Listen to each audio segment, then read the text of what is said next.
There are apparently some other releases. I'm trying to find my list. I had it here. It was right here, right next to my heart. There it is. Do you have the list of what? What's the matter with you? You're just a very funny guy. No, I have a list here. I believe it's the most updated. It is from the Observer site. 14 wrestlers I have. Oh, well, hold on. That's more than I got. 3, I got 6. I only got 10. Oh, wait a minute. But I've got tag teams here. So, baby, well, what's your list? I got... Because old Uncle Dave has to be on top of things since he has no friends anymore. He's got nothing to fucking take his time up but counting these people. Well, for the record, the column here is written by Josh Nason on the website. Okay, I don't know whether he has any friends or not. I'm not trying to impugn anyone's integrity here, but here is the list, Jim. Fandango. Yes, Fandango. He, I read, had been there for 14 years. Wow, I'm looking at it here. It's since 2006. Yeah. Wow. What the... How can we miss you if you won't go away? And if somebody... You were a professional wrestler and somebody gave you the name Fandango and made you act like a male stripper, would you last 14 years? Wouldn't you go somewhere else to prove that you could actually be something? I'm going to say this. I really hated his NXT stuff with Tyler Breeze. Didn't like it at all when we watched. However, I think he's actually, he's older now, and he's been there for a long time, but when they tried to give him a run, or a break, or whatever it was, he got over with the character, and he could actually do stuff in the ring, and he got over naturally with the fans. Remember, they all started doing his dance in the crowd? There was something there. I don't remember that. No, it kind of worked. I wasn't watching that stuff. And then WWE completely botched it and ruined everything with him. No! Yeah, but... he was even cool. He did some good stuff before he was Fandango, and they just never figured out what to do with him. But he's one of those guys that you look back at and you say, really talented guy, never really reached his full potential. But I guess, are they just... But he's 39 years old and he's been there 16 years. Well, yeah, that's the thing. Is everybody just happy now to, okay, we get a check for whatever. I'll never be anything bigger in this, in this machine, but I'm getting a check and whatever, or they don't. Nobody has the guts to do what Mick Foley did in WCW twice, wasn't it? And what other guys used to do when they weren't getting used, they weren't getting pushed, they felt like they would do better. Fuck it. Give him my notice. I'm going somewhere else. I'm going to go away and learn a new hold. I'm going to revamp myself, whatever the fuck. This guy just said, I'm going to be Fandango for 15 fucking years. Well, the other thing, too, is when it comes to this list here, with other releases, we've been able to look at that list, and maybe there's one or two people that you're like, wow, that is a real surprise. Like, that's someone there's still money in. That's someone, AEW could grab and do something with. I have to be honest. I don't want anyone to lose their job, but you can't work someplace forever. And I looked at this list, and you could tell me what you think. There was nothing here that stood out to me as being egregious. It seemed to me like, yeah, I probably would make some of these same cuts. Well, yeah, and for some guys or girls or whatever that have only been there for a year or two or a short time or, whatever, then that to me is more what's the word I'm searching for? More off-putting to them, or should be more off-putting to them. Shit, I didn't really get started. I didn't get a chip, but somebody that's been there for 15 years, as you said, Jesus Christ. And again, been there for 15 years. If you're the Undertaker, okay, that's great. But Fandango, that don't pass the name test. As I've mentioned before, I would give it to Vince. Does it pass the name test? For the WWE Championship, Stone Cold Steve Austin versus The Undertaker. Okay, that works. Stone Cold Steve Austin versus Bret the Hitman Hart. That was Stone Cold Steve Austin versus Fandango. That don't headline WrestleMania. So why wouldn't you want to be something else? Somebody better. Well, we'll see what happens. Again, he's not a young guy. He's 39 years old, and he's been in that system for a long time. And on that topic, I'll just bring up here, also on the list. I should have mentioned, by the way, Phil LaFon, his name, because I was watching. they wanted to use his real name. I said, why can't he be Dan Crockett? Well, we're using. So I called him LaFawn. You know, the old W.C. Fields routine, the fucking porch scene from It's a Gift. I'm looking for a man named LaFong, Carl LaFong, capital L, small a, capital F, small O, small N, small G, LaFong, Carl LaFong.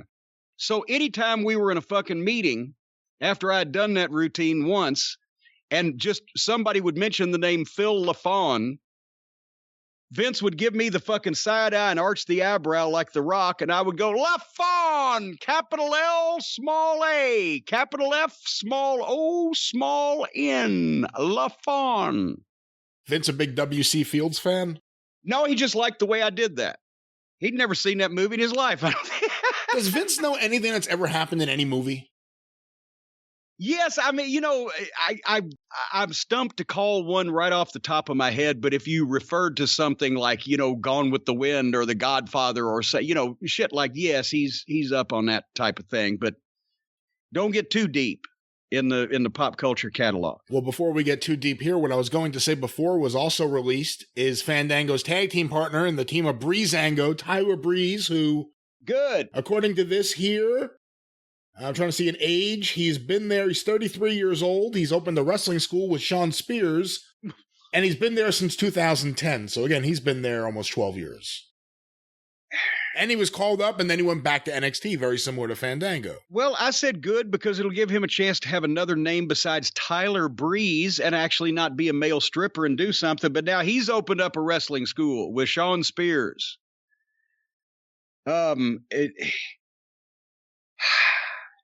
Shouldn't you have to go through some type of validation process before everybody just opens up a wrestling school? I don't know. The interesting thing is how many people are opening up wrestling schools that came out of the WWE system, like years and years and years. Because that's what I'm curious. Are you teaching what you learned from your original teacher, if you had one, a Tom Pritchard, you know, I think Tyler Breeze is a Lance Storm student. Or are you doing the WWE style?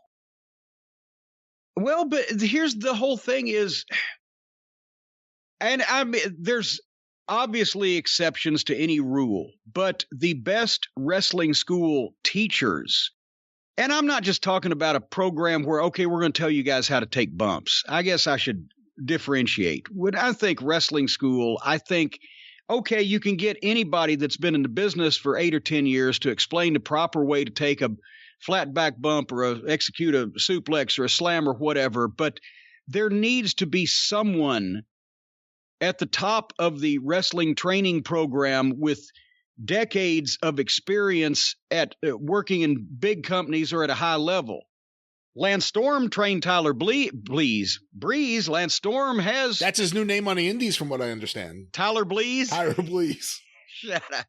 Lance has been in the ring with every fucking top star. Lance has been fucking featured. Lance worked for the major companies. Lance has traveled the world, etc. Because the head of the school needs to be able to teach guys how to think about wrestling and how to mentally understand wrestling, or elsewise it's not a wrestling school, it's just a bump school. And I don't know whether some of the people... problem. That's the problem with WWE right there. Well, and yeah, even in the WWE system right now, is it a small college class for advanced psychology and wrestling taught by veterans, or is it a bump school for the masses to get a bunch of people that can go out and take bumps? We see a lot of the women there. And I think, as an example, you can maybe point to the women's division a little more than the men's, but we've seen women get brought up to the main roster and used, and I'm sorry, you watch them and they have in their head a routine. They know the bumps to take, but there isn't someone teaching them the psychology, teaching them what to do, why to do it, how to do it. At least I don't think so, and I don't think there's any evidence of it in what they show when you actually watch them wrestle. Not everyone, but there are certainly examples of it. And usually it's the people that were trained purely by WWE, who don't have a dad who's already there or something.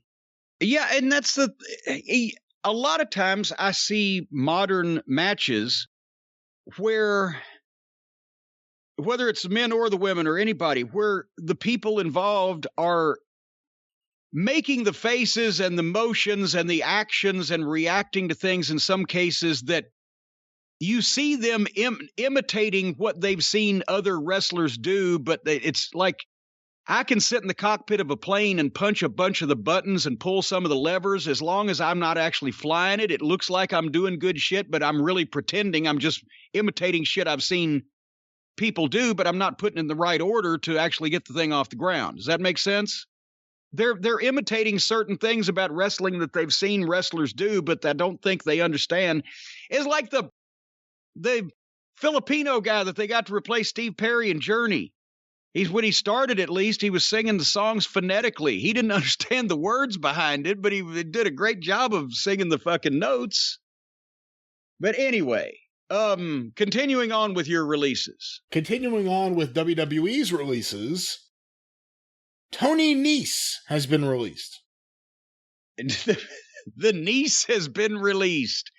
I remember that kid from one of our Ring of Honor camps, like 2009 or 10, and he was very young then. He's very small, but at the same time, he was in good shape and was a good technician. I assume he didn't get too much bigger because he was full grown then. And I would think that the reason why we haven't seen a lot of him is maybe because he, as I recall, seems to be more of a kind of worker. It needs to be in some of the independents where they have smaller guys that are more athletic. He was one of the guys featured on that 205 Live show. Well, there you go. And 35 years old. Does 205 Live still have any life to it? It's not making a lot of news. I have to be honest, I don't even know if it still airs. I never hear anything about it. And if it went away, I never heard anything about that either. Yeah. So what does that tell you? But also, Jim, on the list, again, I've never seen this person, so I'm going to try to pronounce this phonetically. Arya Daivari? Arya Daivari. That's I think, don't quote me either. Okay. I think it's Arya, but that's Sean Daivari's brother, I believe. That's right. Yes. And I've always been a huge fan of Sean's. He was here in OVW for a while. Worked with him in TNA. He was another guy. He had a really strong promo in TNA and could have really been moved up, and Shitstain dropped the ball on that for whatever reason. But I like Sean a lot. I've met his brother a time or two. I haven't seen him a lot, so can't comment, but he's been around for a while, and hopefully he'll pick up and carry on where he left off. Also on the list, August Gray. I always thought August was more green. I have no idea. Have you ever heard of that person? I have no idea who that is, no. I have no idea who that is. Also on the list, the tag team of Everrise. Remember, they looked like fish out of water. When we were watching NXT, they showed up. And I thought that it's an independent team that they've brought in to put some of these the NXT guys over, because they didn't look physically and the whole 9 yards like that they were what the WWE would normally go for. And I get, were they on a short-term deal, or they signed them, or they just said, well, fuck it, or whatever. But weren't they no, they weren't the ones. That was another team that did that stupid backflip spot. But Everrise was, they looked like they were trying as hard as they could, but they just didn't look physically, as I recall, like most of the NXT guys as far as being athletes and in shape. Because, they also hadn't been down there with that wonderful world-class workout facility and all the trainers and et cetera. Yeah, and they didn't really stand out much to me. Again, there were certain cuts on this list that I didn't go, oh, that's a surprise. I said, yeah, I can understand why. Unfortunately, they were kind of in that category for me. Let's see. Oh, apparently August Gray signed with WWE in August of 2020. And he was on 205 Live and NXT. Well, there you go. Also released, Kurt Stallion. Okay. From 205 Live. I'll just say it right here because that seems to be the I was about to say, Kurt Stallion, that sounds like the alternate name that Chris Colt would have come up with for his ring name. Yeah, I don't know who that is. Also released, the Bollywood Boys, Sunil and Samir Singh. Okay, I'm glad you had to say that. Have we seen them? They used to be with Jinder Mahal when he was the champion, but we weren't really watching. But I've seen like clips, and I've never really watched anything with them. I really couldn't say too much about them. So they're headed back to Bollywood. That's what it looks like. Also released, if I scroll up a little bit, I can see Arturo Ruas. Help me. Who is he? Have we seen him? Yeah, we saw him on NXT. He kind of looks like an MMA guy. And he lost a few times. So he's been released. He's gone. Also, Marina Shafir. Okay, now they're just, are they, I guess they're convinced that Rousey's never coming back, even though they keep saying she is, because they're getting rid of all of her girls? That's what it is. It's just now Rousey, if she ever comes back, with Baszler, right? Everyone else is gone. Yeah, Jessamine Duke they just released, and I guess Marina's married to Roderick Strong, isn't she? Or they're an item. I don't know. The marital status. I believe they are an item. Oh, congratulations, you two. Yeah, you crazy nutty kids. Yeah. You know, I haven't actually seen her work. They haven't been featuring her. I have a hard time believing that anybody that used to train in MMA and hang out in Rousey's group would be any worse than some of the girls they've foisted off on us here lately. But nevertheless, good luck to her. Maybe she'll come back when Rousey comes back. The next name may be the one that surprised me the most, although, again, from my sensibilities, from things I've seen, I don't disagree with it. But Killian Dane. Well, that was a ticking clock when they teamed him up with Drake Maverick, wasn't it? Yeah. Really. Because that was so bad and so clowny that they just made a buffoon out of him, which is the next thing they do before they, let somebody go, is pretty much make a buffoon out of you. Did he used to work as Damo in England? I think I saw that. I don't know. I have no idea. If that's I saw him in England, and he was a lot more impressive than he was being the reluctant tag team partner of a guy third his size. So I would think that he might be able to go out and continue doing what he was doing before, and potentially people will forget about whatever he's done here, and he might be able to get over somewhere. It seems like a lot of these names are people that were either called up from NXT and then eventually sent back to NXT, or called back to NXT. I don't know how they look at it there. Or people from 205 Live. But the last name here, another name I don't know at all. Tino Sabatelli. Oh, no. They closed Sabatelli's? That's my favorite Italian restaurant in Baltimore. Oh, no, that's Sabatino's.